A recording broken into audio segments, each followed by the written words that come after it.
আজ শুভ উল্টো রথযাত্রা। সবাইকে জানাই মনমুড়ি পরিবারে অনেক অনেক স্বাগত।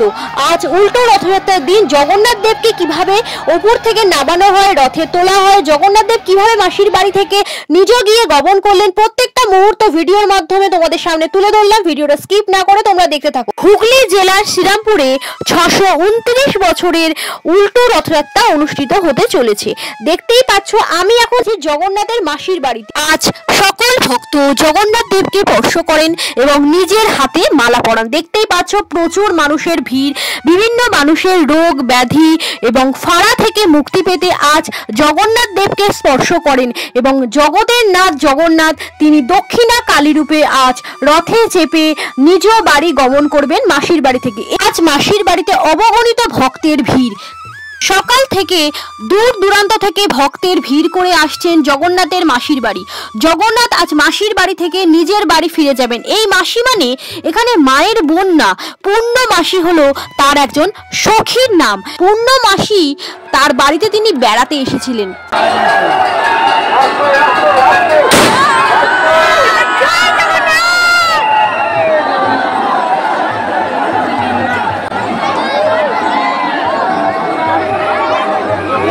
দেখতেও বহু মানুষের ভিড় জমিয়েছে এই শ্রীরামপুর মাহেশে। দেখতেই পাচ্ছ রথটি চেপে জগন্নাথ, বলরাম ও মা সুভদ্রা এবং ওপরে নারায়ণ শিলা রেখে বহু ভক্ত নাচতে নাচতে এগিয়ে চলেছেন জগন্নাথের মাসির বাড়ি থেকে জগন্নাথের নিজ গৃহে। দেখতেই পাচ্ছ সেই চিত্রটা তোমাদের সামনে ক্যামেরার মাধ্যমে ফুটিয়ে তুলছি। অগণিত ভক্তের ঢল নেমে পড়েছে এই রাস্তার মাঝে। 1885 সালে 20,000 টাকার ব্যয়ে শ্যামবাজারের বসু পরিবারের সদস্য হুগলির দেওয়ান কৃষ্ণচন্দ্র বসু নামে এক ভক্ত মার্টিন বার্ন কোম্পানিকে দিয়ে রথটি তৈরি করে দিয়েছিলেন। রথটি বাংলার নবরত্ন মন্দিরের আদলেই তৈরি। দূর দূরান্ত থেকে ভক্ত ছুটে এসেছে জগন্নাথ দেবকে দর্শন করার জন্য। জগন্নাথ দেব কিভাবে মাসির বাড়ি থেকে 50 ফুট রথে চেপে নিজ গৃহে গমন করছেন তার চিত্রটা তোমাদের সামনে ভিডিওর মাধ্যমে তুলে ধরছি। যারা ভিডিওটা দেখছো তারা অবশ্যই চ্যানেলটা সাবস্ক্রাইব করে অল বাটনটা ক্লিক করে দিও, যাতে প্রত্যেকটা ভিডিও তোমাদের সামনে সবার আগে পৌঁছে যায়।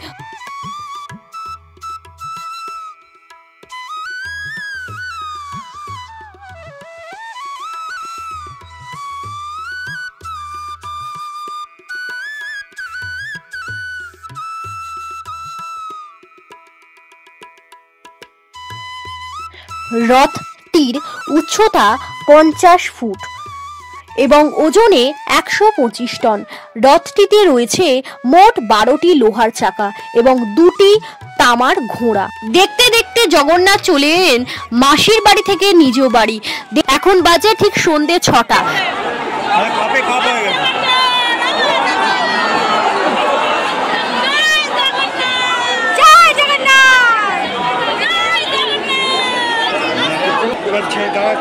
পুরো রথটি লোহার এবং ওপরটি কাঠের পাটাতনে তৈরি। দেখতেই পাচ্ছ অগণিত ভক্তের ভিড়। জগন্নাথকে কিভাবে রথ থেকে নামাবে বলরাম সুভদ্রাকে, তার জন্য অগণিত ভক্তের ভিড়। দেখো বন্ধুরা, এখানে নারায়ণ শিলা এবং মা সুভদ্রাকে কোলে করে নিয়ে যাওয়া হচ্ছে।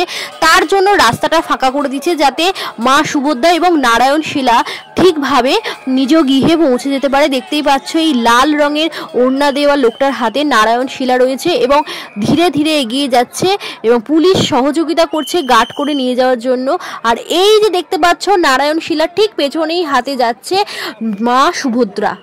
এরপর দেখব বলভদ্রকে কিভাবে লেপ পেঁচিয়ে এবং দড়ি দিয়ে বেঁধে নামানো হচ্ছে। দেখতেই পাচ্ছ বন্ধুরা, লেপ দিয়ে ভালো করে পেঁচিয়ে তারপর ভালো করে শক্ত দড়ি দিয়ে বেঁধে তারপর বলভদ্রকে নিচে নামানো হচ্ছে। খুব ভালোভাবে সুন্দরভাবে এখানে নামানো হচ্ছে এবং প্রতিটা ভক্ত দাঁড়িয়ে দেখছে সেই মুহূর্ত এবং আমিও তোমাদের সামনে সেই মুহূর্ত শেয়ার করছি।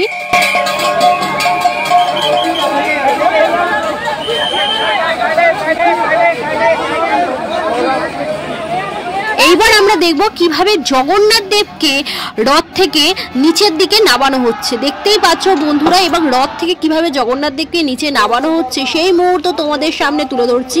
সেই অসাধারণ মুহূর্ত, জগন্নাথকে কিভাবে মোটা লেপ পেঁচিয়ে দড়ি বেঁধে ধীরে ধীরে আস্তে আস্তে নিচের দিকে নামানো হচ্ছে সেই মুহূর্ত তোমাদের সামনে তুলে ধরছি। কেউ স্কিপ করো না, পুরো ভিডিওটা দেখতে থাকো। আশা করি তোমাদের ভিডিওটা খুব ভালো লাগবে, আমার তো খুবই ভালো লেগেছে, আশা করি তোমাদেরও ভালো লাগবে। কেউ ভিডিওটা স্কিপ করো না।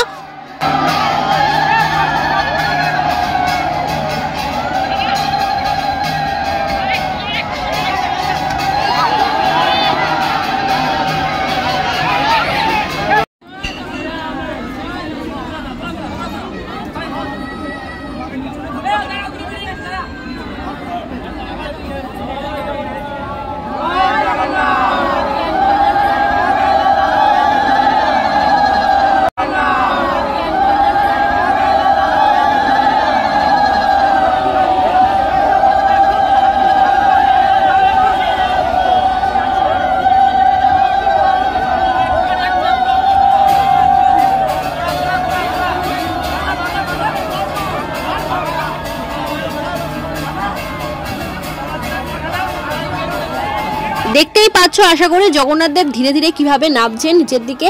এইবার জগন্নাথ দেবকে নিয়ে নিয়ে যাওয়া হচ্ছে। তোমাদের যদি ভিডিওটা ভালো লাগে একটা লাইক করে দিও, কেমন লাগলো কমেন্ট করে অবশ্যই জানিও। আজকের মতো সবাইকে টাটা, আবার দেখা হচ্ছে অন্য একটা ভিডিও নিয়ে তোমাদের সাথে। সবাই ভালো থেকো, সুস্থ থেকো।